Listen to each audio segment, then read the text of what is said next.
అండి అందరికీ మీ పల్లెటూరు రాజు. చూడండి, మా ఊర్లో వర్షం పడుతున్నా పన్నెండు అలాగే ఉడుస్తున్నారు.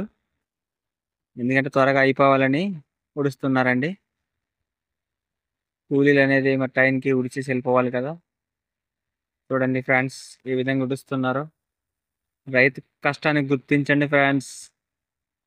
అందరికీ తెలియాలి కదా, రైతు ఎన్ని కష్టాలు పడతాడో మీకే తెలియాలి. మాలాంటి కష్టాలు ఇంకెవరికి రాకూడదని కోరుకుంటున్నాను. అలాగే వీడియో చూసిన వాళ్ళందరూ లైక్ చేయండి, షేర్ చేయండి, సబ్స్క్రైబ్ మాత్రం చేసుకోవడం మర్చిపోవద్దండి. ఎందుకంటే మీలాంటి వాళ్ళకి అందరికీ తెలియాలంటే మా రైతు కష్టాలు.